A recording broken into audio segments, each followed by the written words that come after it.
Okay, welcome back. I see that we are in a slightly reduced number, but hopefully it will not influence the quality of discussion. I'm sure it will not. Well, so we have some 1 hour, something, hopefully a bit longer, but I don't want to go to your evening plans. So let's see how feasibly we can manage it. So we have now approaching the session on regulatory frameworks, basically on the work of regulatory bodies. And I think it's an important one, so maybe without further ado, let's approach it.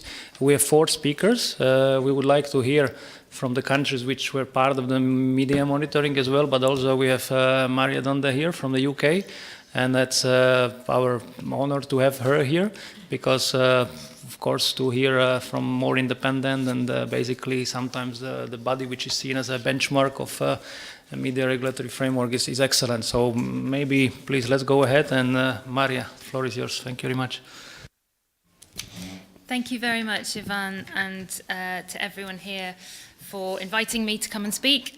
Just really quickly, in case anyone isn't familiar with Ofcom, we are the communications regulator in the United Kingdom, and we are responsible for regulation of all aspects of communication. That includes telecoms, telecommunication services, mobile, fixed, broadband, and so on, postal services, and we regulate the use of the spectrum in the UK as well. Of course, in addition to that, and why I'm here is because we have responsibility for the regulation of media in the UK, and very recently we took on a much wider, fuller set of responsibilities for the regulation of our main public service broadcaster, the BBC. I want to just give some introductory comments. I know that there might be some interest in talking about our regulatory framework, and in particular some of the cases that we've dealt with, because we are the regulator who is responsible by virtue of the European country of origin principle for a number of services which are either broadcast in the Russian language across Europe or in English, but which are of Russian origin, specifically RT. And so we have a number of investigations and decisions that we've published which might be of interest, and I'd be happy to discuss those in detail. But I just want to make a couple of introductory comments, as I say, to give an overview of Ofcom's general approach to this area. I think the area of... I do want to just start by saying I don't really think that the term fake news is very helpful. I think that, and I'm not alone in this, this is not an original idea, but I think it's really important for those who are looking to find a solution for problems that they have identified to name those problems accurately and correctly, and on the basis of a thorough analysis and evidence. So fake news in and of itself means nothing, and in fact is quite unhelpfully used by anyone to serve their own purposes, and we shouldn't. It's not a trivial point, and we shouldn't, allow ourselves to be exploited by that as well. The term disinformation is more helpful, deliberate seeding of misleading information, but really you're talking about a very wide range of potential problems. You're talking about bias and impartiality issues. You're talking about accuracy, in particular in news content. You're talking about filter bubbles, where people don't have access to as wide a range of information as they should, and so on and so forth. It's quite a long list, and I think there are the various bodies who've come up with 7 types of fake news, 10 types of fake news, and they're all available online. The reason that disinformation and inaccurate information is problematic, propaganda, even if you want to use that term, is because it leads to actions. It has the possibility of influencing people's behavior towards hatred, towards violence, and so on and so forth, but also fundamentally undermines the democratic process. It prevents people from being able to make accurate decisions in their own interest when they go to the booths to vote for their elected representatives. So how to deal with this problem, I think, starts from understanding why people are susceptible to disinformation and to inaccuracies, and why they, in some cases, even seek them out. And for me, this is about, and this is what I really wanted to talk about today, and it's been talked about quite a lot already, and that's a question of trust. What we see, and there is quite a lot of research in this area already, is that the evidence of how audiences behave and what audiences think about media content gives us a lot of information about what they find trustworthy, where they find trustworthy information, and what's changing about that. And what's changed about that in you could call it the digital era, you can call it the 21st century, the internet age, however you want to describe it. So one of the reasons that comes out of all of this research is that people don't have any source that they can trust. And so they are much, much more susceptible then in those circumstances to so-called alternative viewpoints. And that's, I think, most importantly where public service media comes in.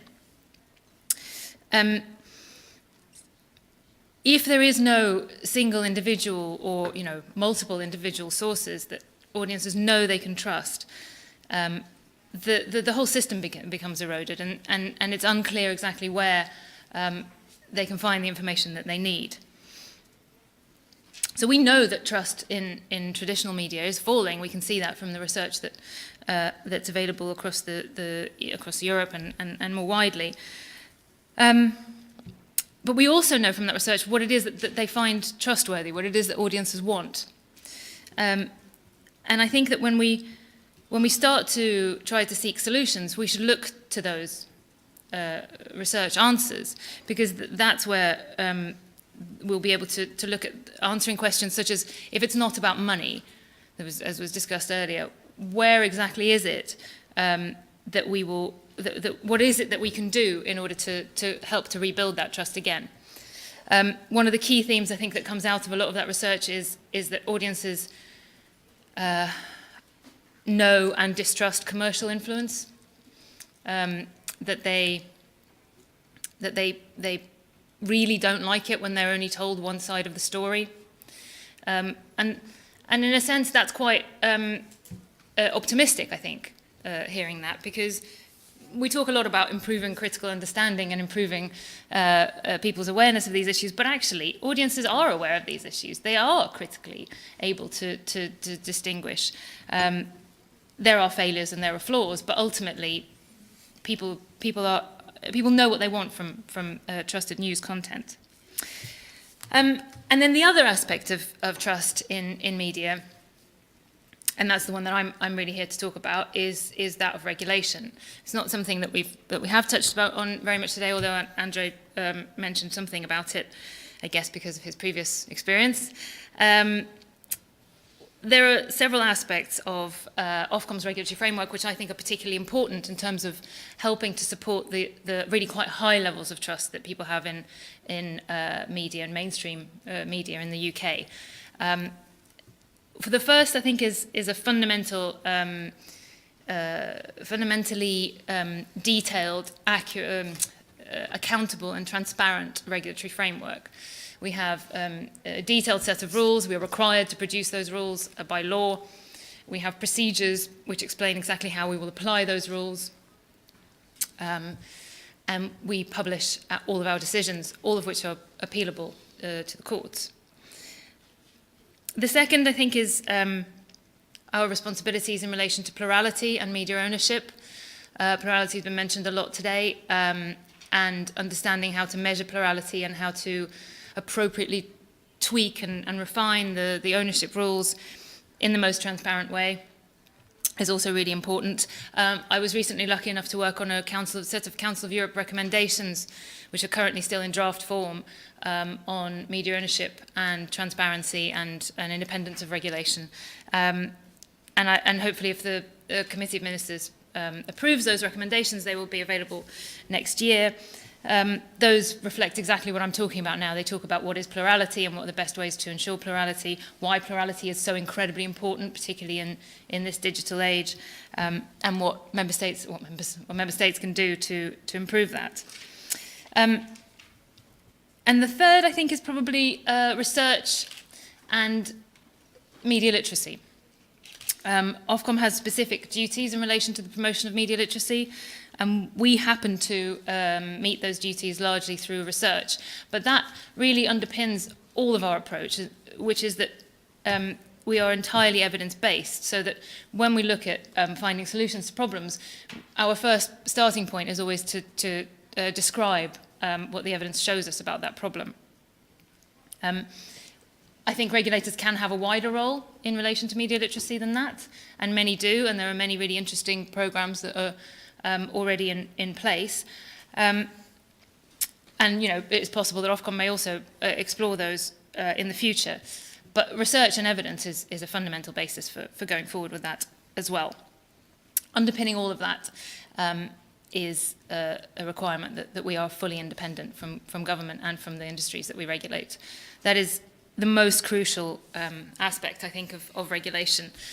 A lot of the problems that we heard described today can be dealt with by independent regulation, by genuinely independent regulation. There are a number of criteria and a number of documents, which I won't go into the detail of, but many people wiser than I have developed what they believe to be the important criteria for independence.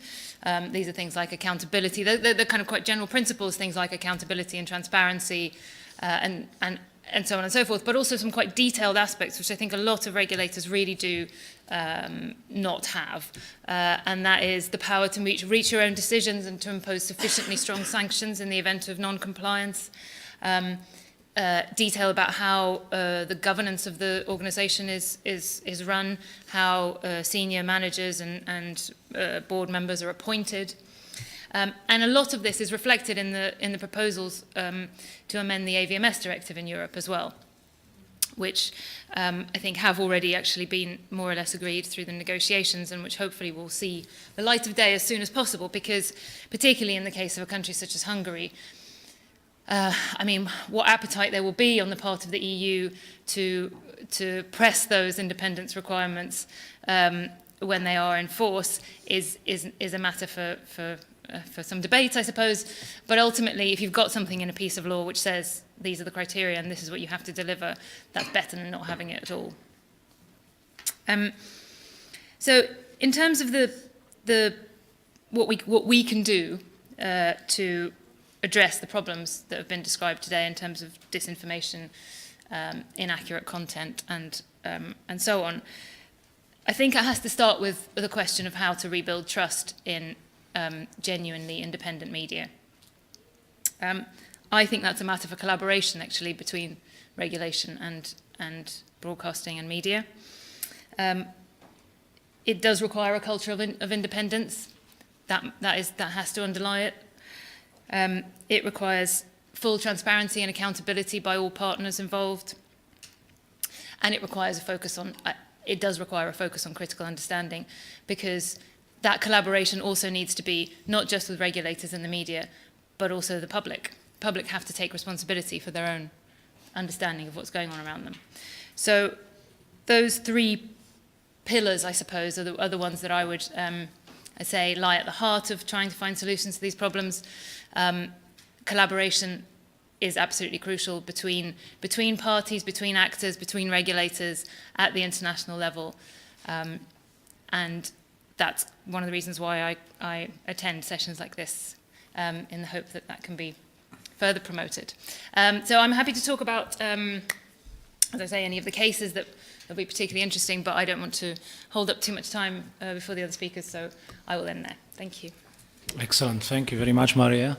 It was excellent. Yeah, maybe let's move now to Roman Kifliuk. He's representing Broadcasting Council from Ukraine, which is obviously the forefront of the country which is spreading this fake news or disinformation, regardless of the terminology is as proper as it could be. Tell us, Roman, maybe what are the problems you are facing and basically how you are tackling these issues. Thank you very much. Hello, thank you for inviting me. Yes, we have big experience in this field, and 3 years ago we were not ready for all these challenges. Our law was too old. our national council also was not ready for these challenges. And you know some words about National Council. We give license, digital, terrestrial, analog, satellite, cable operators, and we monitor them, and also we give sanctions to violators. And you know, the responsibility of National Council spread only upon our license keepers. So it was the first big problems then we faced with all hate speech and all fake news from Russian TV channels. As you know, we have we had only white list of channels 3 years ago, and there were about 90 Russian channels in this list. And we hadn't that time the law responsibility to throw them away at once, and first our experience, we went to court. And you know, this court doesn't take a decision for today. This case is open for some Russian channels because they need to make some expertise, and then Russian channels asked for more expertise, and this case is not closed yet. But as you know, we tried to find some ways how to deal with the situation, because as it was mentioned today, with fake news and hate speech was so quantity, so much of it, that we thought that the only way out is to ban these channels. And starting from 2014, we banned 14 channels, next year 16, and in 2016 it was we banned almost 50 Russian channels from our white list, and the most popular of them were banned. But you know, it was only our ban is spread only for our license keepers, for cable operators. So it was restrictions only for them to broadcast this channel. You know, if you have satellite or in internet, you can watch this channel even now. And also we don't have a lot of possibilities and responsibilities according to our law. We tried to make changes in law, and you know, first we have only such sanction as a warning, and also then the company have 2 or more warnings, we can go to court.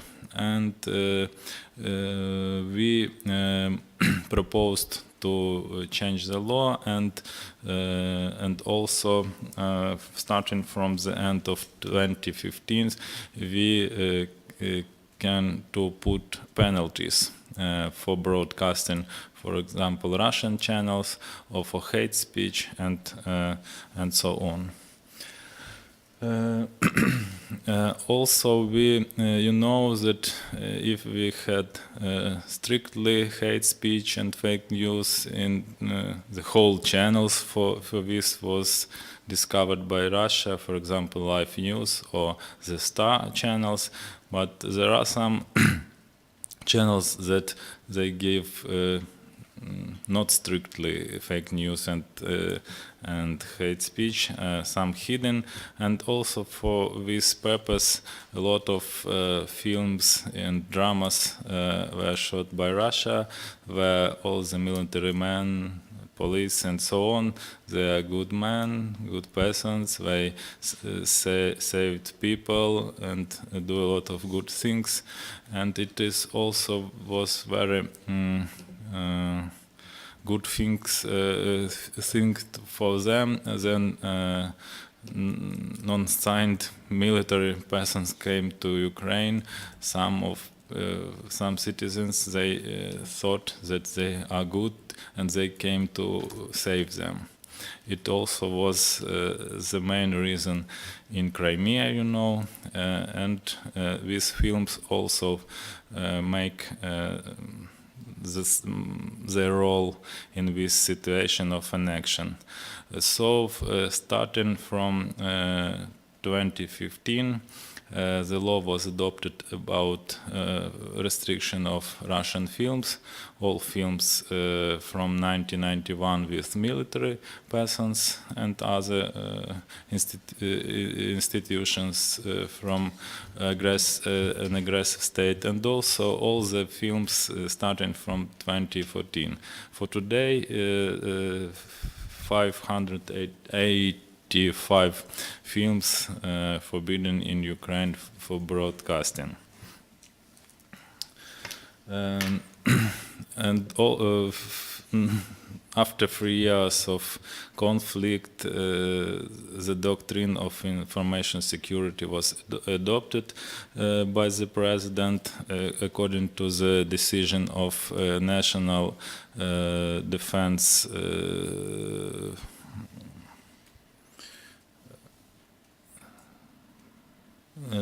Council, and according to this also some TV channels, 24 channels, was on sanction was put on 24 Russian channels, and persons who worked for these channels and which we watched them as a producer of fake news and so on upon Ukraine.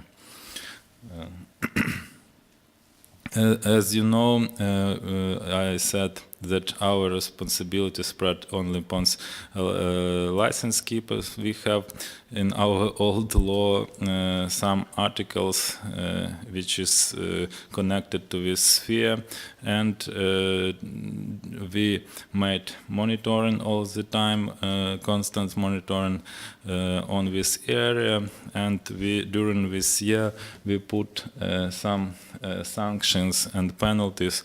You can watch on the slide, not so much, because if Russian channels, they are not afraid to be under our sanctions, to get under our sanctions, but our license keepers, they are afraid to lose the license, so they are not so brave about fake news and hate speech.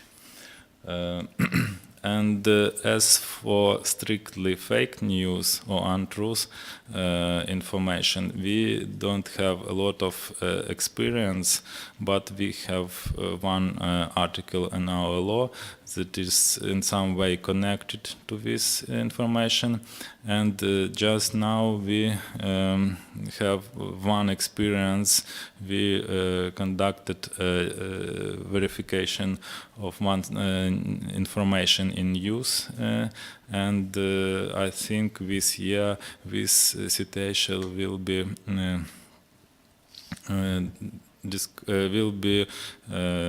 discussed on our council meeting, and I think it will be the first case about fake news according to our license keeper. It's I will not tell you, but it's one of our satellite license keeper, and they are broadcasting the information channel. I think that if the results of this discovery will be success, we will put more attention to these cases, because you know that a lot of money is going to Ukraine, and if Russian channels are banned, they tried to give in such a way, not strictly fake news and hate speech, but some way hidden information that are not true. For example, that we tried to put antennas on the border with Crimea to give information and radio for Crimea in Ukrainian, and a lot of even our politicians, they telling in our channels that Russians retransmitted these antennas during our antennas to give information from Crimea to us, and to this situation we have such problems that we have no restriction in the law that the leader of program on TV or radio can be current deputy of the parliament. And so it's a strange situation. Then according to the law, as a deputy, we can't put sanction upon this deputy, but as a leader of a program, he can tell not so good things according to law, as it could be a fake news. It's a real problem. And what to do? We discussed a lot this situation today. I think we have 2 years ago also changes to the law, and every channel, every company have to open their own ship. This helped us to know who is the real owner of channel, and but this is not it was not the decision of the situation about transparency of the channels, and I think that in this situation only strong and independent public broadcaster can show the example of good broadcaster. But we have such problems that our public broadcaster started to work only this year. So the first draft law about public broadcasting was written 20 years ago, but it took 20 years to adopt the law. Our council was responsible to elect a supervisory board. Some of persons were from representatives of political parties from the parliament, and 2/3 of representatives are from the non-government organizations from different spheres, and National Council made only a procedure of election, not interfere in this process. And I think that we have rather independent and good supervisory board, but last week our parliament adopted the budget and give less than half of a need for public broadcasting, and to my mind, it's some situation to influence it, and it had to give good programs because they have to find money to their programs, and I think that it should be a direct hidden tax or something like that, because if our public broadcaster will depend upon the budget, we will have the same situation every year. And second point, we need strong program of media literacy, starting from schools, from Ministry of Education. then teachers will teach pupils about critical thinking. Critical thinking is vital need not only for fake news but for living. They have to know how to evaluate each information, not only from television or radio. And I think that this information will go also to the parents, because also was mentioned as for years children better do with planchettes and tablets. And also I have my son, 7 years old son, he had better skills with computer than me. And but the last I'd like to tell you that our television is going to that point that people will not watch the whole channel. They will choose the one, some programs they like. You don't need to watch all the channel if you like some program by one or leader or something like that. And you know, our public broadcasting knew they started this year. They had some good programs, and they are very popular, and they promoted these programs in social medias and so on. And I think that it's a real progress for these programs, because we started good, we made a lot of good programs, but they are not so popular, and with Soviet old Soviet reputation is stayed among most of people in Ukraine. Thank you. Okay, thank you very much, Roman. That was very interesting. We'll come to that back after all the speakers tell us. Now let me pass the floor to I don't know who is actually in order, whether it's Victoria or it's Marmas, it's you. Okay, please. Then let's start with the domestic reality. Okay.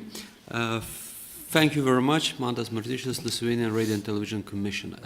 First of all, it's a little bit hard to be almost the last one, because already the good ideas have been outspoken, and nothing, just few, let's say, ideas left to me that I should share with you. So I try to do my best. Another thing I say, but in my, let's say, report, it, let's say, consists of two parts. One part is, let's say, more, let's say, theoretical, because I as well present some academia. Another part is Lithuanian Radio and Television Commission, how we deal with disinformation and hate speech and so on. So, first thing what I would like to say and start, because it's like a panel about fake news, etc. First of all, we have to acknowledge and agree that there is no agreement upon what it is fake news. We have a lot of persons, we have different idea what it is fake news. For someone, the fake news can be material which others will regard as true and reliable source and information. Why is it so? In theory, we have the idea of the facts, and we're dealing with the facts. Let's start with a simple, let's say, idea of what it is the fact. So I will give an example because it's much easier to grasp and understand and to follow my statements. But first of all of us are almost historians and politicians, politologians agree that in 1939, 1st of September, Nazis in Germany attacked Poland and the Second World War broke out. This is the fact, historical fact, and just, let's say, maybe lunatics will try to somehow deny this and have other ideas, but more generally we agree upon this fact. But the reason is that actually such facts we in infosphere we are quite rarely. we do not use them very oftenly. So usually we're dealing with other kinds of facts. For instance, when we will try to scrutinize what caused this breakout of the Second World War, we will find out that different historians, different politicians will came with different conclusions and different statements. What caused this breakout? To whom to blame, and so on. Another thing that we have the same, but there are some facts which actually we know what this is existing, but those who are involved in such situations usually accuse each other. For instance, all of us know the case of MH17, when the plane was going from Amsterdam to Kuala Lumpur, was shutting down, and Netherlands, Ukrainians, they simply say this was done by Russians, but Russians simply deny. They say this is done by Ukrainians, or if not Ukrainians, we don't know, but not us. And we have the same, we can remember with such, let's say, facts collision can be existing for a very long time, at least 10, 20, and even 50 years. For instance, during the Second World War, in the Soviet-occupied territory, Nazis, Germany, they found out massive graves of Polish killed soldiers in Katyn. We had inspections, we introduced some experts from Switzerland and Sweden, and we said, this is in KVD, Soviets massacres. What Soviets did in 1956, Stalin wrote Falsification of History, and for 50 years we denied this fact. Just in 1989, Gorbachev accepted it and said, yes, it was Soviets atrocity, committed atrocity. So it means that in media sphere there are some facts but which actually, for current moment, we do not know, we know that something happened, but who's responsible and extrapolate further is very difficult because we don't have enough information, we don't have enough evidence to be fairly say on which side is true. And the last thing that I would like to say in this, according to those facts, some facts that actually not real facts but more, let's say, ideological statements. For instance, if I will say, if you wanted to get economical prosperity of your country, you should go for flat taxes. It's actually a neoliberalistic approach, and if you have different opinion, you are pro-socialistics, you maybe have opposite idea. You will say the government should involve more deeply in society and economical life. So, what is the fact for, let's say, this is so we have here the problem, and this and the Russians and those who actually exploit the city, they understand and exploit this, because they understand that there is no consensus among international community what is fake news and so on. We look what it is on what we have consensus, and we have just boiling out to, let's say, primary to let's say several things. We have consensus. We have consensus international on international agreements. What is hate speech? We understand it. When information provoke others to take action against others on the basics of race, sexuality, nationality, and so on, this is hate speech. And if we propagate our actions by using violence, so war propaganda, this is international community agree that this is not allowed, and authorities, national and international authorities, can impose some sanctions to for spreading of such information. So this is well known. We have to understand that we're living in the global world, and this global world, if you are not Saudi Arabia, China, or Russia, and you're not limited by international agreements, but if you are liberal democracy, you usually have certain agreements, and those agreements limits range of your actions and the speed of action, because you have to apply the rules that actually are in those books. And Vivalin, if you are Vivalin, what you need to do, you just need to read those law acts and find the loops and exploit them.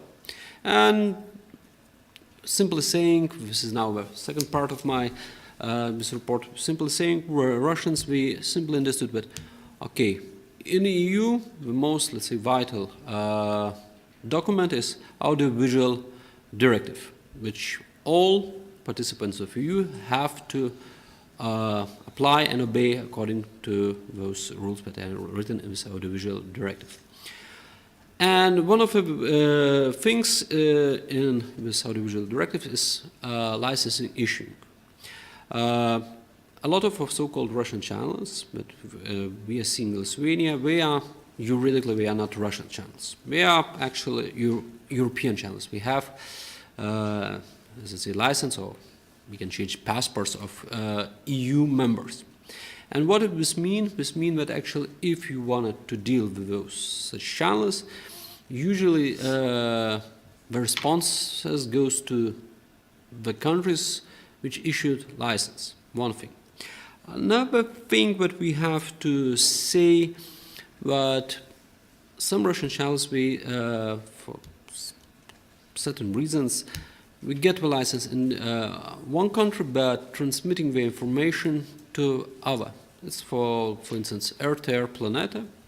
It's a juridically Swedish channel, where content duplicates Russian channel, but really Swedish channel, but we're transmitting the channel to Baltic states and Poland.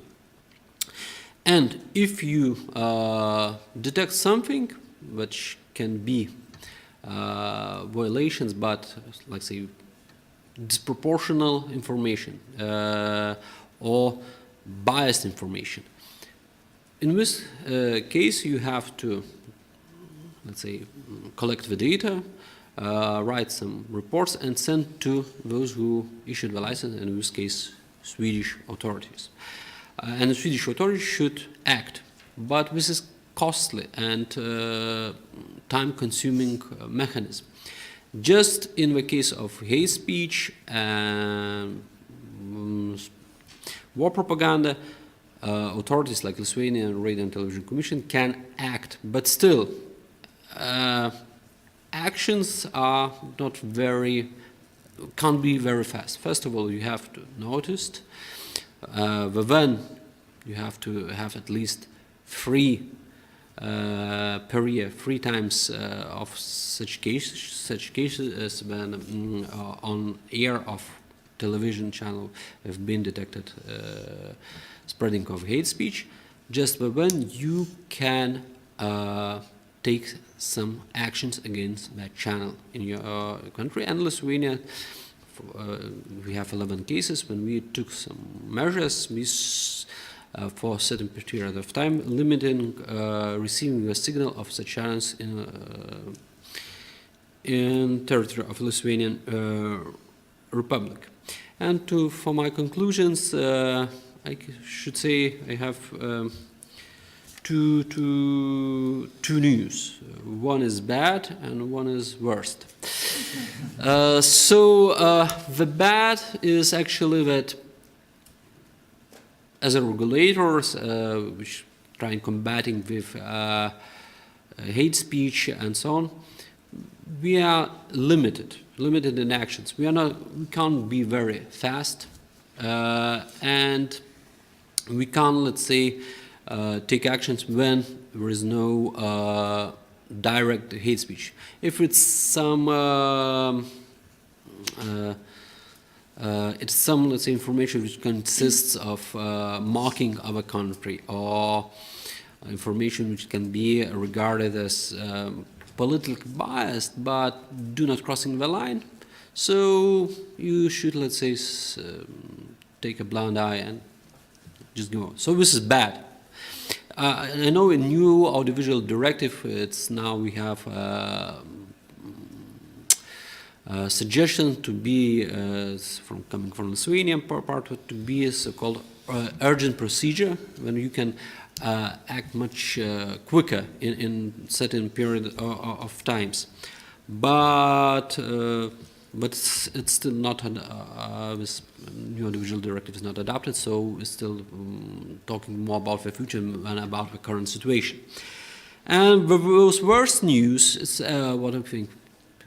Today already we've spoke, but more and more media goes to internet, more and more. And what this mean? This mean that actually for a current moment, maybe in the future we will have some let's say. We will agree upon certain rules, but for a current moment, we do not have sufficient mechanism how to react to hate speech and even war propaganda if it's not on air, but on in internet. Because, for instance, I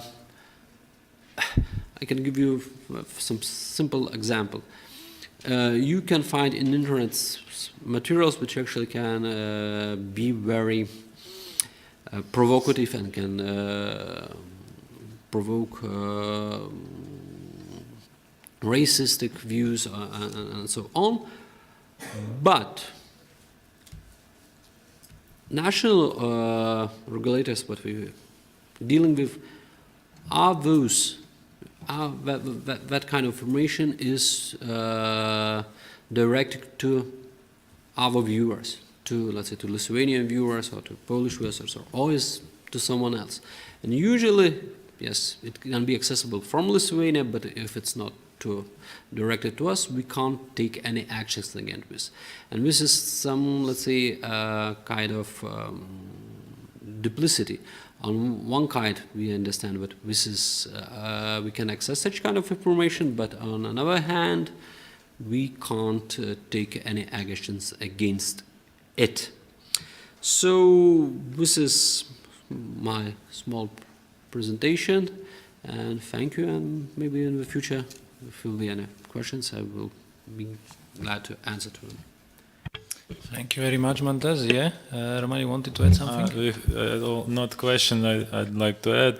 We have some such problem with internet and other situation which are not our license keepers, but we are lucky to have a draft of new law about audiovisual services. It is registered in the parliament this week, and according to this law, we will have responsibilities to take actions upon not only our license keepers, but to all the situation.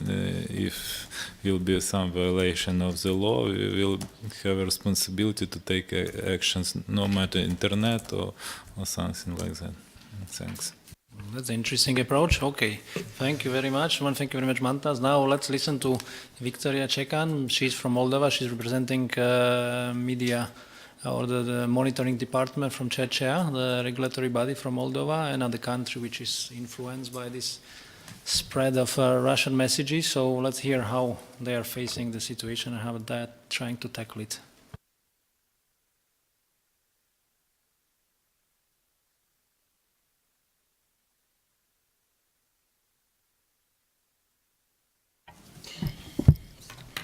В Координационном совете по телевидению и радио мониторинг активируется в двух направлениях: мониторинг радио и мониторинг ТВ. И учитывая большой объем работы и в зависимости от темы, работа этих двух отделов унифицируется по одному направлению.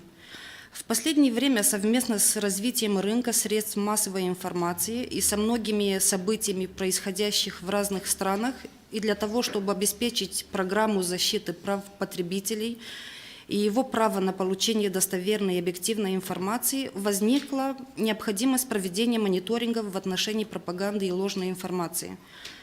То, что средства массовой информации, особенно аудиовизуальные средства массовой информации, могут стать мощным инструментом манипулирования и пропаганды, нельзя отрицать.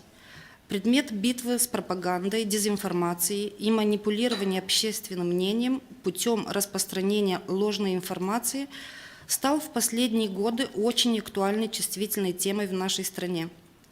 Учитывая эти потребности, а также жалобы, которые начали поступать в наш адрес, Первый тщательный мониторинг в связи с этим Координационный совет провел в 2014 году, а затем еще несколько мониторингов в 2015 году. К сожалению, из-за множества избирательных кампаний, которые прошли в Республике Молдова в течение последних 3 лет, не позволило провести чаще такие мониторинги. Делая ссылку на проведенные мониторинги, хочу подчеркнуть, что в рамках открытых заседаний Координационным советом объектом тематического мониторинга были выбраны информативно-аналитические передачи и основные выпуски новостей телеканалов, транслируемых и ретранслируемых из Российской Федерации. Это были 5 телеканалов, и мониторинг проводился в течение 7 дней. Только за отчетный период с 9 по 15 мая 2015 года телеканалы транслировали только в рамках выпусков новостей 290 материалов, относящихся к событиям на Украине. Отчет по мониторингу констатировал, что все материалы о событиях на Украине подавались тенденциозно, мнения излагались как факты, события интерпретировались только с одной точки зрения, той, что представлена властями Российской Федерации, и которые сводятся к тому, что официальные власти Украины ответственны за развязание войны, за социально-экономические бедствия, что украинская сторона намеренно убивает мирных людей, а насилие и военные атаки прорусских сепаратистов на востоке страны являются законными и правильными. Таким образом, украинский народ изображается преступным и воинственным врагом и агрессором, а прорусские сепаратисты на востоке Украины, напротив, представляются спасителями и освободителями, имеющими мирные цели. Этими сообщениями последовательно была продвигнута и постоянно поддерживалась идея, призывающая к ненависти и нетерпимости в отношении украинской стороны. Официальные власти России были представлены как единственная сила, поддерживающая мир, в то время как решения и позиции европейского сообщества и США извращались и квалифицировались как вмешательство и давление на независимость Украины.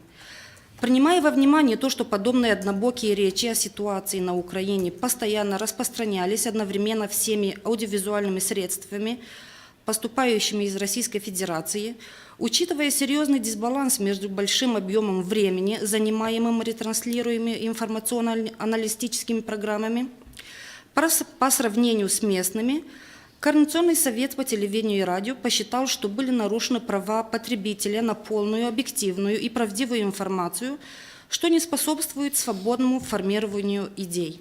Мы констатировали, что российские телеканалы в трансляции соответствующих сюжетов прибегали к пропагандистским методам как способом их представления, так и объемом времени.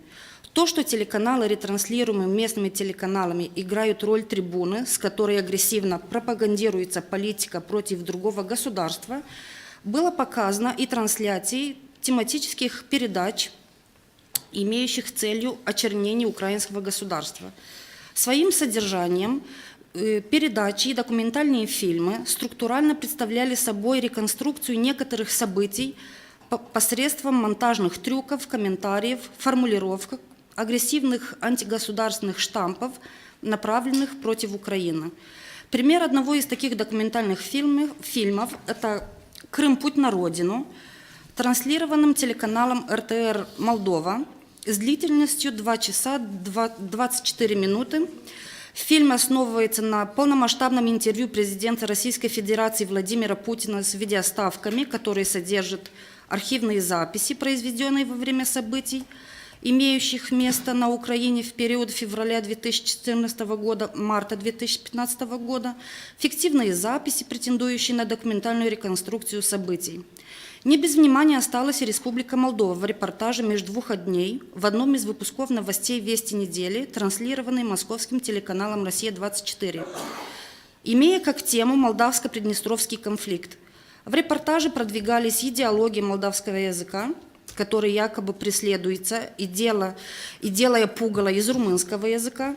Молдова обвинялась, что она является государством-агрессором, который не соблюдает права человека, а российские военные единственной мирной силой. Также распространялась ненависть в адрес молдаван и поддерживалась эскалация Приднестровского конфликта. Вследствие рассмотрения отчета Координационный совет по телевидению и радио в соответствии с положениями Кодекса телевидения и радио, Европейской конвенции по защите прав человека и основных свобод, Европейской конвенции о трансграничном телевидении, наложил на телеканалы, на 4 телеканала штрафы, а распространителей программ, находящимся под юрисдикцией Республики Молдова, в 2014 году вынудили приостановить ретрансляцию «Россия-24» на 6 месяцев на территории Республики Молдова, а в 2015 году за повторные серьезные нарушения вынудил прекратить ретрансляцию телеканала «Россия-24» на неопределенный срок. После проведенного мониторинга телеканал ТВ-7, который ретранслировал НТВ,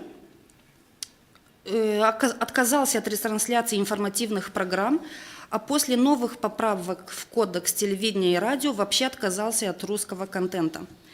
В конце своего выступления хочу отметить, что учитывая то, что возникновение необходимости защиты информационного пространства государства становится столь же важным, как и обеспечение национальной безопасности, суверенитета и территориальной целостности Молдовы, и так как Кодекс телевидения и радио до сих пор не обеспечивал некоторые конкретные нормы в этом направлении, группа законодателей предложила законопроект о внесении изменений в Кодекс телевещания.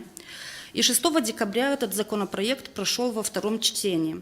Одним пунктом в этих поправках будет то, что в целях обеспечения информационной безопасности и государства разрешить вещательным организациям трансляцию программ телевидения и радио с информационным, аналитическим, военным и политическим содержанием, которые произведены в государствах-членах Евросоюза, США, Канаде, а также в государствах, которые ратифицировали Европейскую конвенцию о трансграничном телевидении. Штрафы за нарушение в этом смысле будут наложены в размере от 40 тысяч до 70 тысяч молдавских леев, то, что выходит где-то $2000, от 2000 до 3500. За повторные нарушения будут от 70 тысяч до 100 тысяч молдавских леев, вплоть до отзыва лицензии на вещание. Спасибо за внимание. Okay, thank you very much, Victoria, for this update on what is going on in Moldova. It's quite fascinating to hear that there are very different approaches from the perspective of UK, that they basically run the consistent approach towards any kind of broadcaster to Ukraine, which is basically the country which is in war, and then Moldova, which apparently is also trying to defend its informational space in 2014, as we heard, 2015. I understand. It's interesting to hear the case of TV7 because they were broadcasting the case of Moldova is maybe interesting also from the perspective not only that Russian channels are easily accessible, but also that local channels are basically rebroadcasting them. And I remember myself being there, I heard the argument exactly from TV7 rebroadcasting NTV. And when we discussed this disinformation policy of Russian channels, that basically they allow through their own broadcasting, the argument was on one side rational, on the other side dubious, was that it's better to confrontate and to hear these arguments through TV rather than to hear them on the street. But as we can see, eventually they also decided to stop this rebroadcasting. We cannot really find the answer now, but my question would be to you, but maybe also to Andrzej, as you were part of Krajowa Rada as a regulatory body as well in Poland. What do you consider to be the most effective methods to tackle it? One is whether to strengthen the sanction mechanism, as I see is now the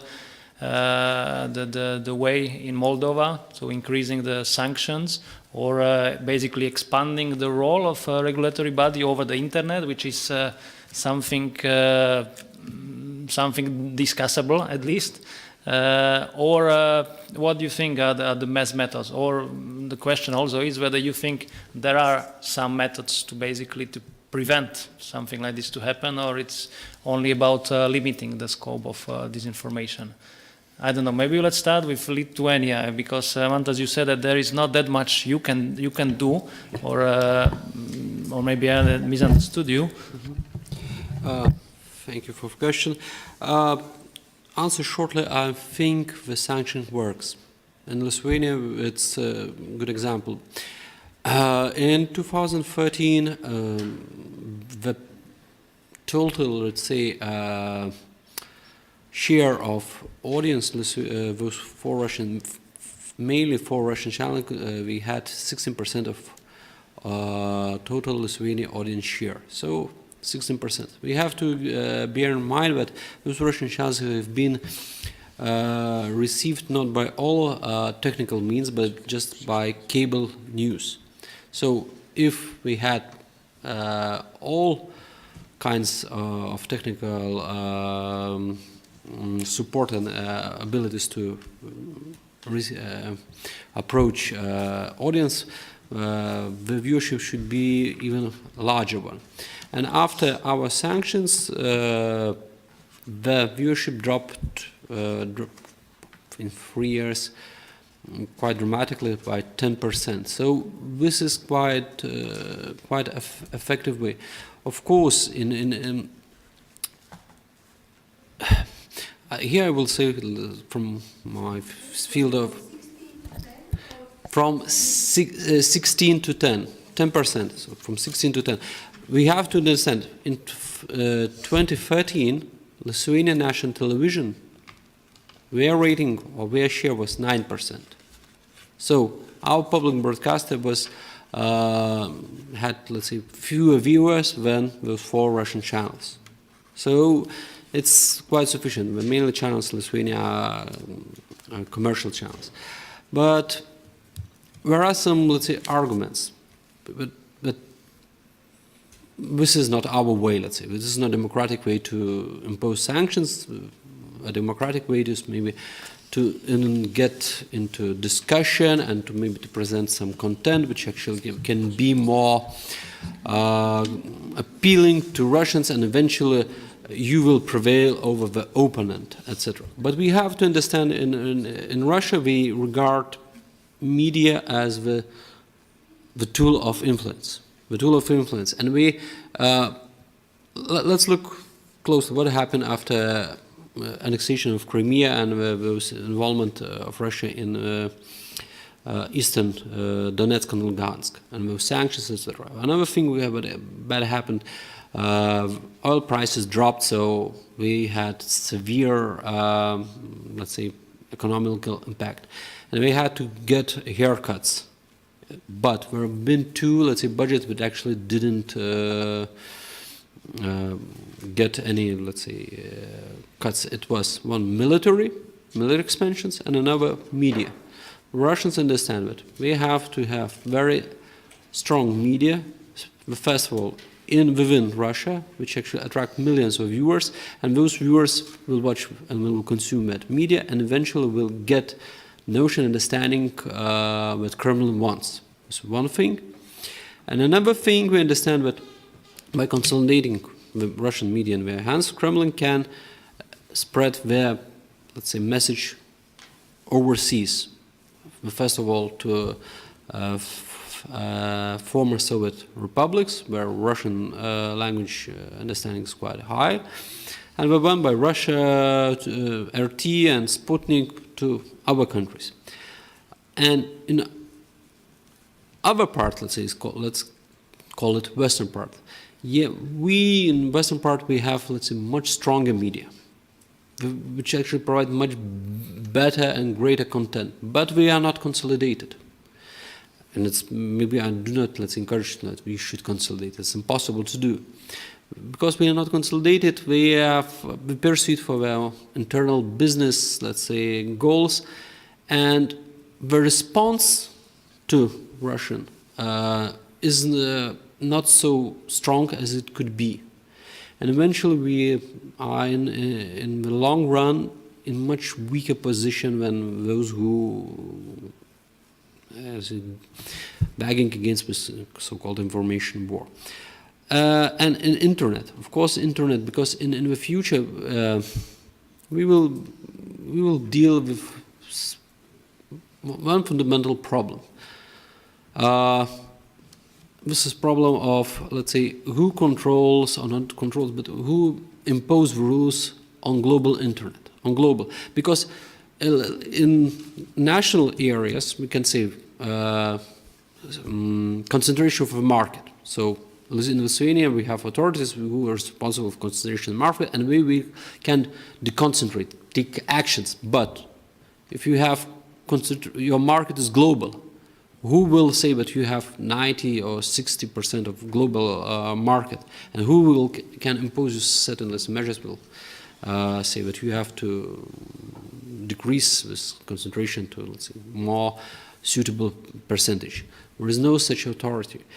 And it is still, because there is no authority, it means that in the future you, by transmitting via internet and by do not having a certain, let's say, authorities that can take actions, it can leave us without measures to contradict.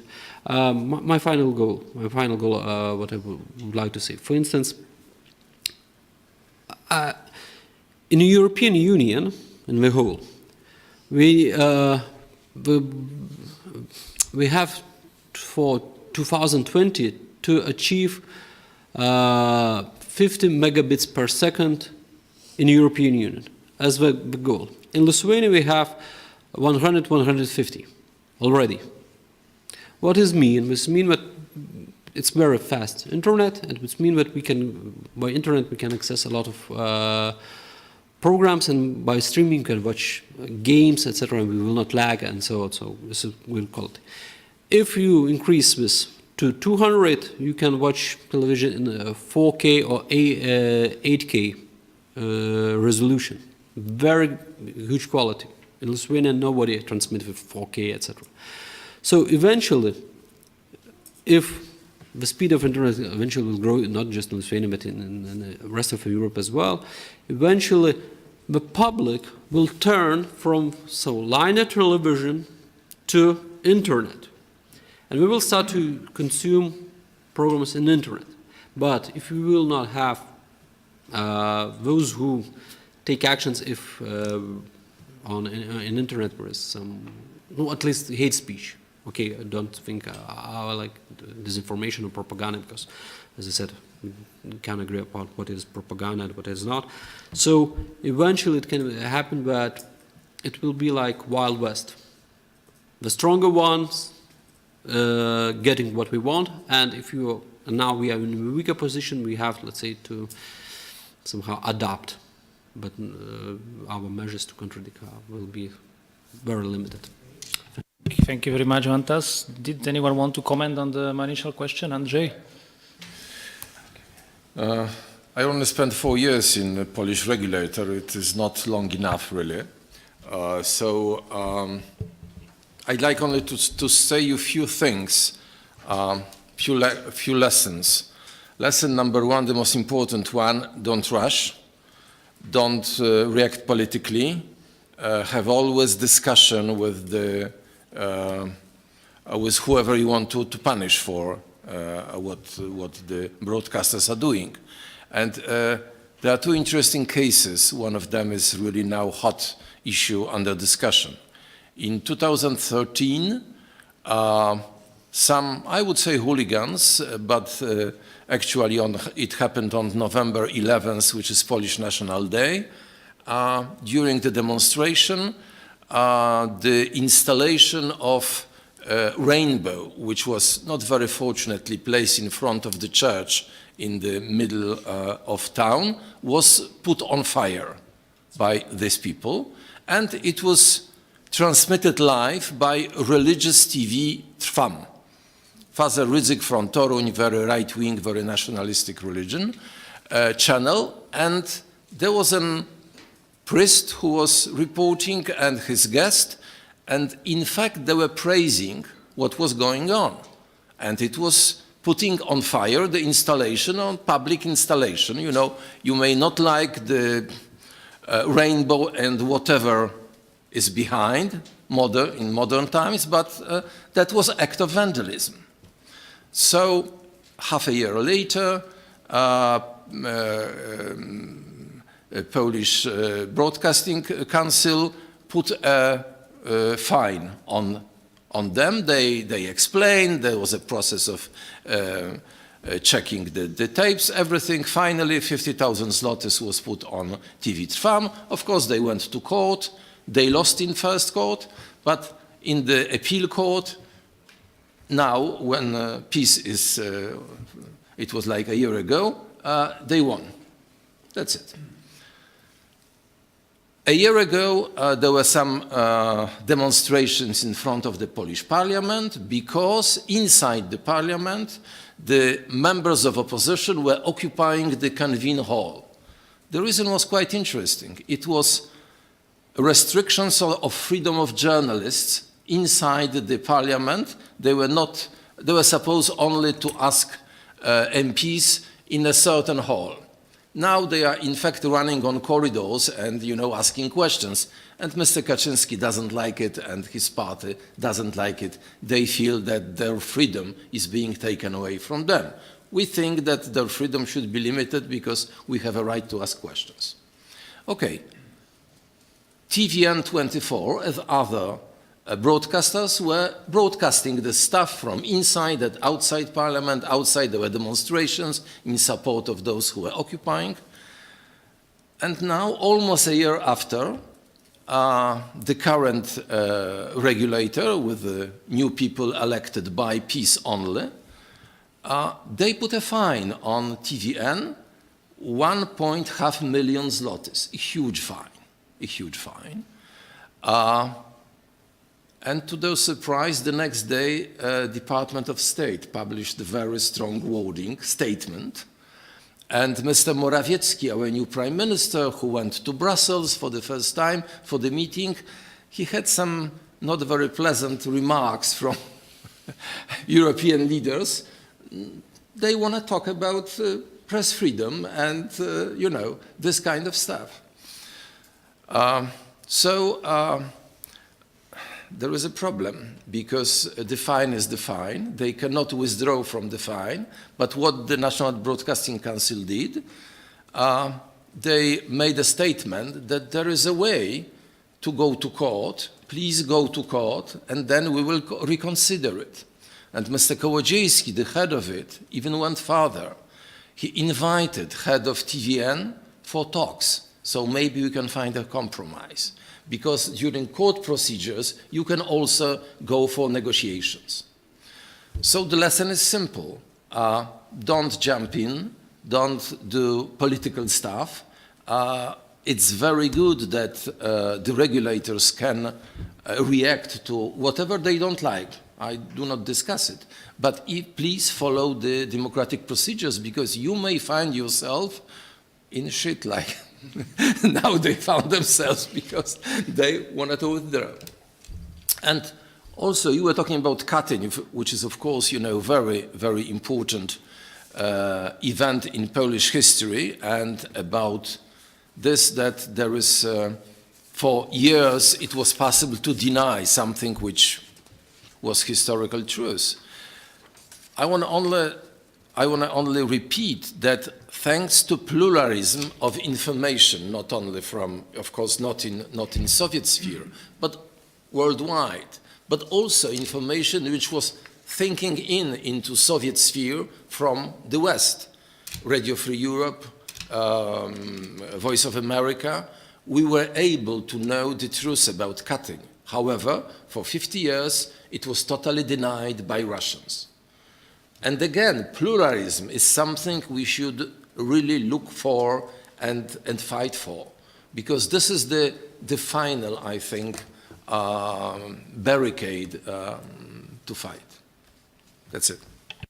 Thank you very much, Andrzej. Russ, you wanted to comment on this? Thank you very much. And first of all, thank you very much to all panelists for very interesting presentations. And well, now I was also a little bit inspired by Andrzej, actually, to also reinforce what you said, and on a more general note to say, and it's not very helpful if a country is rewriting history, because I believe that the first way how you can actually make some progress is to deal with your history first of all and learn from it, and so in that sense it's not I think this is always very dangerous when I see these tendencies in Russia to sort of again change things which are historical truths. But I actually wanted to return back to our topic, which just actually two questions I wanted to ask. One is related to the worst news, as mentioned by Mantas, which is basically this issue of regulation on the internet. And I mean, we have been also looking a little bit into this, and it is really, as you mentioned, I mean, it's a huge challenge. We see that currently there is this discussion in the United States about the role of these paid ads on Facebook in particular, and perhaps this is one area where I see that it is possible to come up with certain provisions. I mean particularly with this Honest Ads Act, as it has been already proposed in front of Congress. I think perhaps this is one area of internet which could be regulated in the future. But certainly it is much more difficult whenever we start discussing about regulation of content, and then there is a question whether social media already have such an impact that they should be regulated in any way. How to do it? Is the German example the one to follow or not? That remains to be seen, because there are no, as far as I know, it came to effect on the 1st of October, but I'm not aware of any concrete cases, any legal precedences in that sense. I think what I wanted to ask is that we talk about this massive technology disconnect when it comes to public service media, but I also feel that generally we have very little knowledge about how these algorithms work. We have in Europe in general, I learn quite often when I'm in the States, that these big companies, they have feeling that in Europe we try to regulate a lot, and I mean, you were mentioning EU. I wouldn't rule out that we will see some further regulations coming in 2018 vis-a-vis internet. But the question is whether, I mean, Roman mentioned that there is this new law now in your parliament, but what is your capacity really to deal with this? I mean, the companies themselves, when I look at it from a different perspective, they hide. Whenever you start speaking about algorithms, then they, this is a clause of discussion, and this is the only way how you actually force them to actually start taking some action. So, I mean, you mentioned this Facebook initiative. Yes, I agree. I mean, they finally realized that they are part of this problem, a big part of the problem. But I also am very skeptical to expect that they are willing to give up this commercial model, which is so important for them, it looks, and so if it were not for this pressure by the Congress, I don't think we would even be where we are. So again, back to this, and here I think we have interesting combination of people. I mean, we have Ofcom obviously with lots of resources, but are you already in a position to be a regulator in that part? Then how about the others? I mean, where you have arguably much less experience, I mean, than Ofcom. I mean, how can you actually regulate these things? And second question, very quickly, is just this sort of question that I have in my head for quite some time. How to play by rules if your opponent is not playing by the rules? You know, how to, I mean, and do we still consider some of these outlets to be media outlets? I mean, if we know that they are actually really, as it was mentioned here, rather propaganda tools, their money is coming regardless of if they follow certain rules or not. So how to deal with this, and how not to actually help the other side, you know, because if we start closing down, which I agree that if they don't fulfill the rules, there should be some action, but by closing them down, by banning them, we actually also help a little bit the other side in their narrative. So how to, you know, how to strike any balance, if it's possible even to strike any balance. Thank you. If I may add, that's a pity. I should have had you some time for presentation, because I just wanted to add to what you asked, because you opened basically to me quite big questions. I don't know whether we can discuss it. For me, before what you ask, how the capacity of your bodies is to challenge it, whether you actually, for me the question was whether you think this is a good direction to go, whether to regulate the internet by the regulatory bodies. And then if yes, then maybe let's follow what Russia. If I may, I think we should be exceptionally careful in this area. I think this is entirely fraught with huge dangers that lead to the potential restrictions of fundamental freedoms that we're talking about. And so even asking the question, are you in a position to regulate the internet? Which bit? To do what? What particular activity are you talking about? There are plenty of regulations that already exist, which relate to many of the subjects that came up today. Some of the justification behind the introduction of the German law, for example, was that actually, do you know what? This is just a clarification. This is already what the companies should be doing. We're just making it very, very clear to them that we will be insisting that they comply with existing law. Now, that's not to say that I support the German approach or not support the German approach, but that's just a fact. So when we start talking about internet regulation, literally we have no idea what we are talking about. I've heard many very, very significant experts in this field themselves talk about a huge variety and panoply of particular aspects of behaviors and activities which could be overseen in one way or another, or could be addressed in one way or another.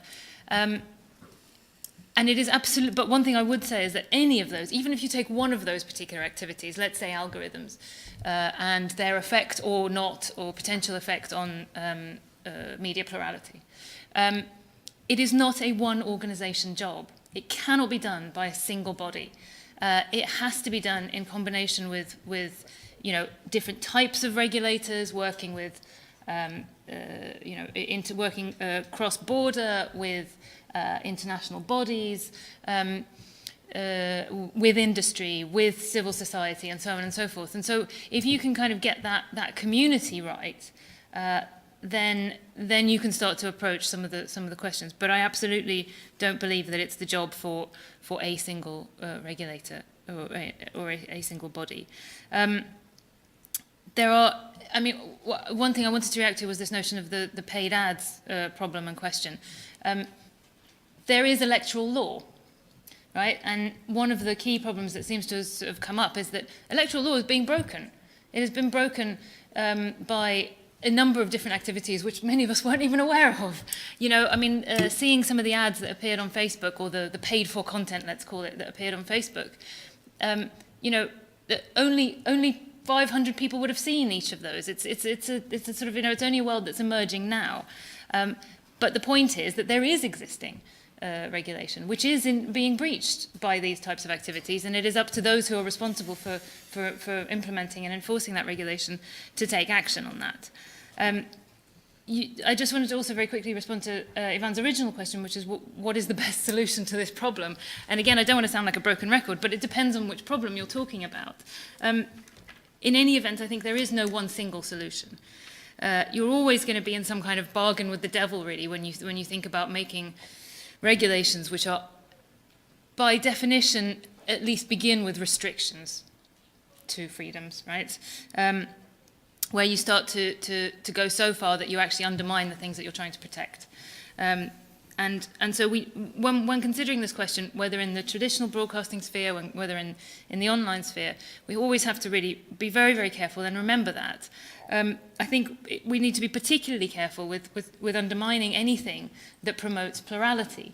For example, the criticisms and the efforts that are being made within the AVMS Directive Review to undermine the country of origin principle. The country of origin principle is the thing that's going to counterbalance the influence of the misleading content on the Hungarian PSB. The country of origin principle is the one that is ensuring that Hungarians citizens have access to a wider range of content that comes from outside of the country as well as within it. And ultimately, the strongest voices to restrict and to undermine the country of origin principle come from, I believe, directions which are looking much further ahead, and which have a strategy where they want to close off the world rather than open it up for their citizens, and that's not the solution. That is not the solution to this problem. Thank you.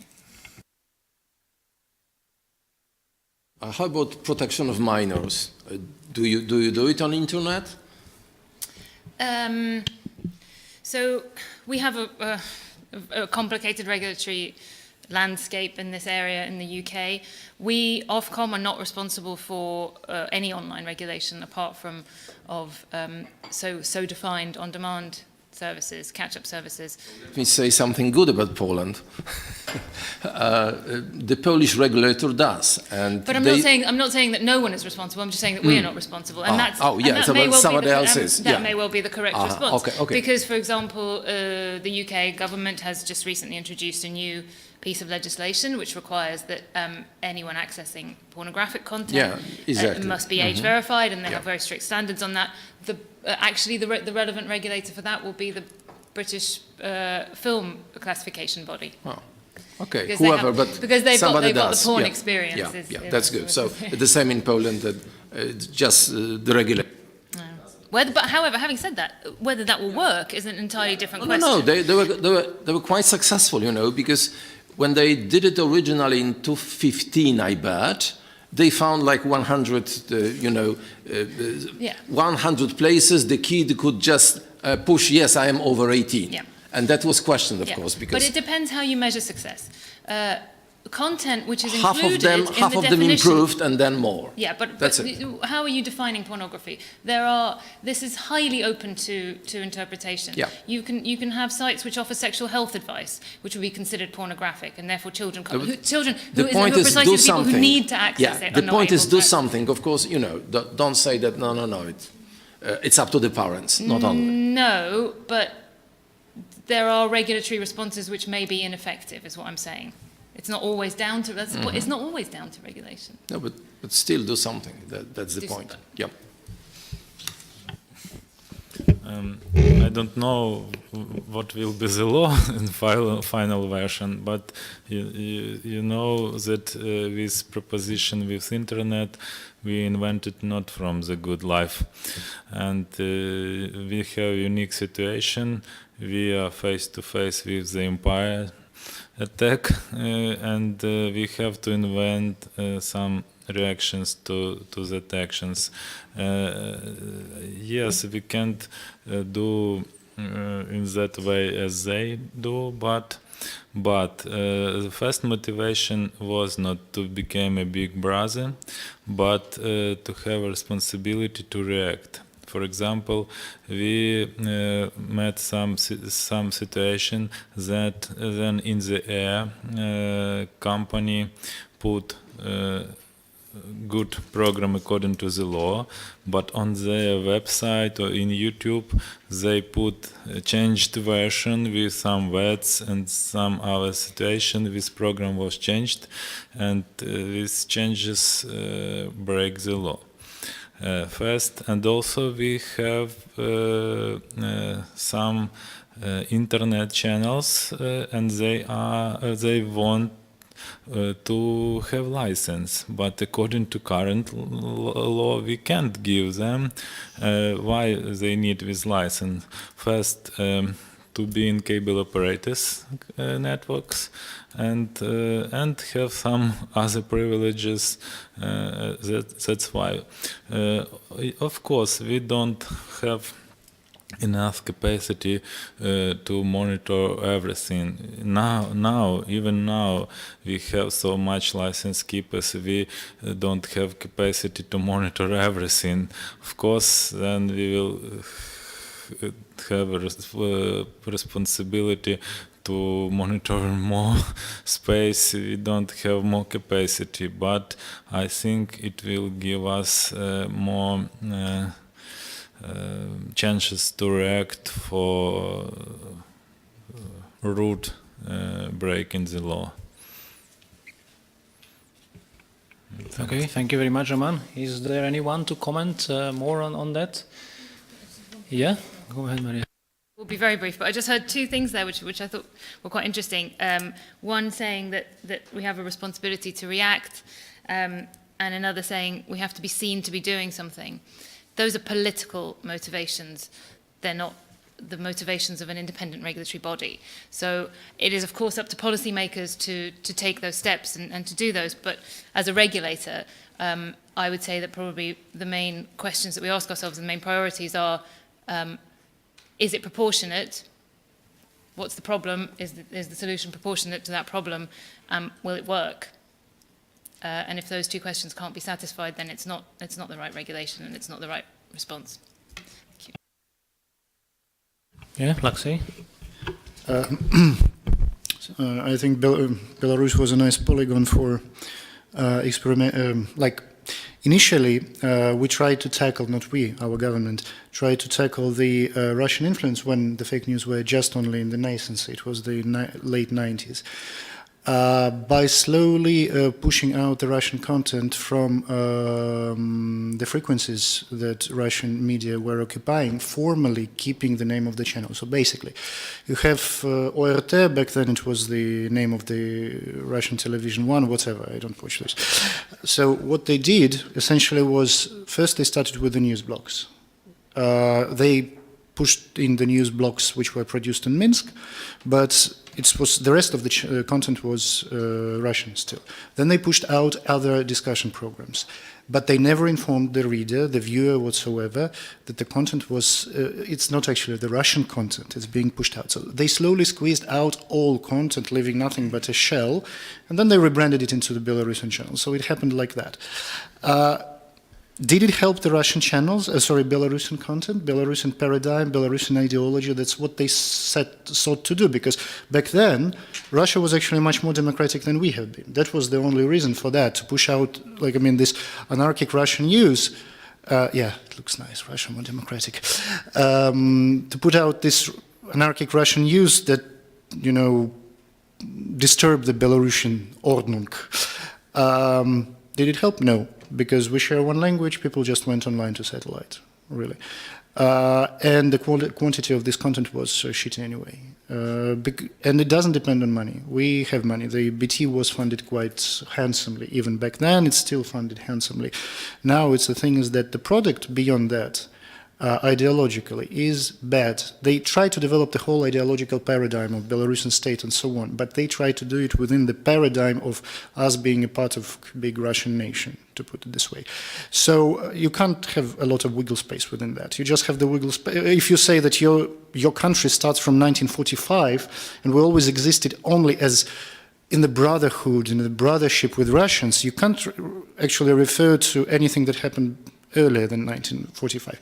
And the product, actually, this ideological myth, it became so bad that people just reverted to Russian myths, they reverted to consumption of the Russian product because it was just too well packed. And that's our perception. We're working a lot with developing some branches of journalism inside the country as a trainers, as intermediaries to help with the funding and so on. The concept dominating now in my country amongst people like me is you have to actually push for good content which is self-sellable, because this content is going to sell itself. One more thing. But will that at any time squeeze out Russian news? No. As long as Russians have so much money to find their Sputnik, Sputnik, and so on, we're never gonna be competitive with them, unless, of course, Belarus turns democratic and starts pumping a lot of money into Belarus and Sputnik, right? But that's not what I want to do. So my thing is, we're never going to be competitive Russia on their own ground. But if the choice for us is to have like 10% of good content sellable from the Belarusian point of view, which appeals to readers, which appears internationally, which is republishable, appears in Welt, Guardian, and whatever, then you'd better go for this 10% of content, because we're never going to have 100%. We're going to have 10, that's the most. And how to tackle all this Russian shit creek? I don't know, fairly speaking. That's the only thing. We can push part of it outside, but as of the rest, I think it's still going to be there. And that's what you're going to work through the education system, I guess, so that people are actually were able to identify that they're being sold shit creek. I don't see any other option here. Excellent. Thank you very much, Laksey. Thank to all of you for this excellent... Mantas, okay. Yes, small reaction what colleague said. He's totally right. Yes, the content is it's the most important thing actually in the age of internet, etc. For instance, I will start with, let's say, one example. In 2014, Estonia decided that what we will need to do, we have to create an additional channel, ATV+, in Russian language to provide solid and good quality information for Russian-speaking public. And what was the result? And the result was quite poor. Just less than 1% of viewers watch that channel. Why? Because the content is not appealing. Usually public's seeking good content, and usually this content is not news, not documentary, etc. What we are talking. Usually it's entertainment, and entertainment cost. And Russians, we understand this, and this is why we invest very heavily, because we know their concerts, their films will attract audience, and then when you have a huge audience, you can, in the breaks or actually in that content, put the messages what you want. And yes, this is, let's say, the biggest, let's say, advantage that Russians have. We have very deep pockets and understanding, and this is what we are doing. I mean, I appreciate when I talk about the United Kingdom, I'm talking about a very, very different market to most of the ones that we've been discussing today. But I have to say, the audience share of RT, Russia Today, in the UK is 0.02%, despite all of the huge amounts of money that they throw into it. That is because of the presence of the equally, even more, considerably more well-funded British Broadcasting Corporation in that market. But it is, it isn't just a money game. There are obviously a number of different factors which can be exploited in some markets and can't in others, I guess, for what it's worth. Let's do it, the last comment. Yeah. Well, the share of RT in Belarus is also not very handsome, to put it this way. And they have failed, I think, in my opinion, they have failed handsomely in non-Russian markets, take Germany, take France. I attach it actually to two things. That's my theory. You may contemplate on that later. To two things. You can actually run some kind of information warfare in a language you feel. So Russian is obviously there, right? So Russian speaking space is there. English is widely learned in Russia. It's the only language which is actually learned there properly.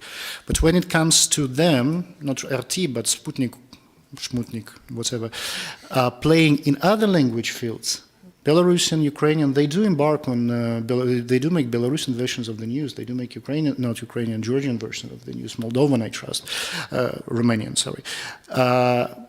Their audience is very weak. It's like down to 0.0 whatsoever. So my belief is that the German market, for example, and the French market are just protected much better by the virtue of their language, because they cannot produce the myth, the paradigm that would actually catch with the readers there, but not for us.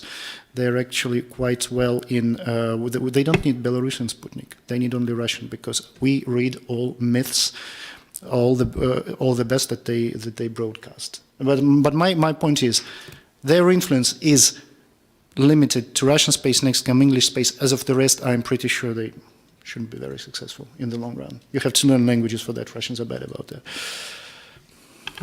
Okay, thank you very much, Laksey. Thank you to all of you. That was very interesting discussion, seeing different approaches of the regulatory bodies. One with a minimal hand approach, and with some more excessive. But that is up to you to decide, and up to the legislators to go ahead with. But it's thank you very much for this discussion. It's certainly enriching.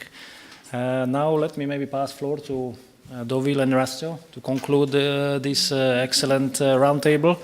Let me maybe just tell you one admin information. Those who are participant in the roundtable from the perspective of delivering some presentation, maybe wait a bit, because we'll then sign the contract so that you can leave, and we have all admin resources covered. Thank you very much. Okay, so Dovila was kind enough to let me be first, and let me also continue with this optimistic tone, because if I understood you correctly, it means that you will be distributing some money here. So this is always very good news, I think, even though I'm not so sure if I can be part of that receiver. But anyhow, let me just first of all, of course, thank you very much for your very active participation. I personally benefited a lot from today. I think we really had very interesting 3 panels, and so I'm certainly leaving this country tomorrow with lots of new ideas. And just as I said, I think, and partly responding to what Laksey was saying, on an optimistic note, I really think that we should not really be afraid, because and I would ask this rhetorical question, what Kremlin fears the most? And it is I think, a scenario that we saw in Ukraine, that we saw in other countries. So they actually really fear that this type of change could really happen in their own country. So this somehow leaves me with some kind of persuasion that we are on the right side, that we should not really worry so much about that Russian content. We should just stick to our rules. We should really,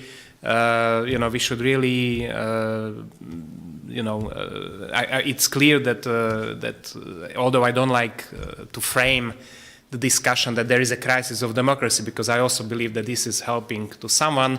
But certainly we should be able to not to be complacent. We should really look at ourselves. Whether we are doing enough in that sphere. But certainly I don't think that we should be afraid of the Russian impact in that sense, because I believe that we are on the right side, and I believe that this system it could be full of some problems and flaws, but at the end of the day, I believe that this is a better system than whatever the other side is not even proposing. I mean, they are just undermining the whole system. So, with this, I will not continue with my philosophical lesson here, but no, really, thank you very much. Thank you very much to Dovile and her team for a great organization. I really, I've been going to many events recently, and so I guess I can really evaluate. But I think you've done excellent job, and so I really do appreciate that, and thank you for that. Thanks to all of you that shortly before Christmas you you decided to squeeze one more event in your busy calendar. So, and despite all these snowstorms going all around, that we were able to get all people here.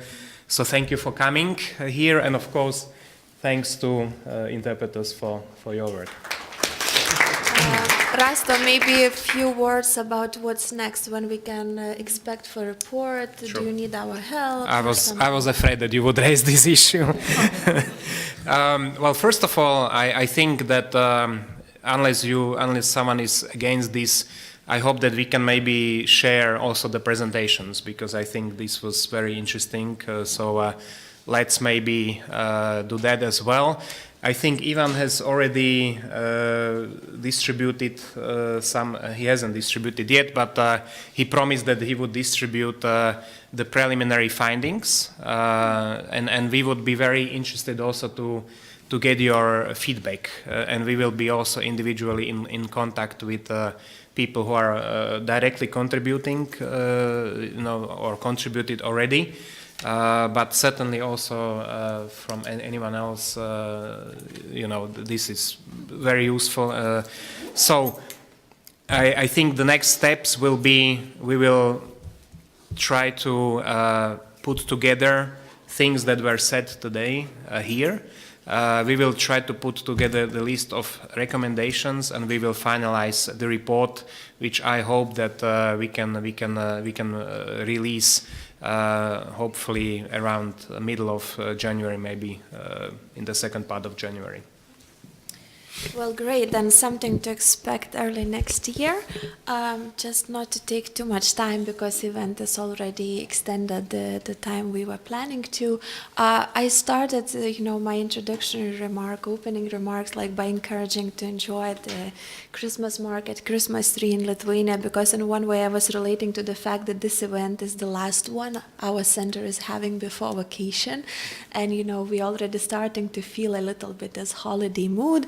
But then Rasto just brought to me the reality, because you were so optimistic, and I would always think that, Russian propaganda is trying to win people's hearts, emotions, while what you were mentioning, let's keep to our rules. So we apply to the logic, to the common sense, basically. And over Christmas, during the dinner with family, I'm always stuck in between the family members who are remembering Soviet times and always remembering Russia in its glory, and then the younger generation that are trying to bring some sense into their thinking, to bring them to the reality, and it's always like this. So now you kind of, put me down on this.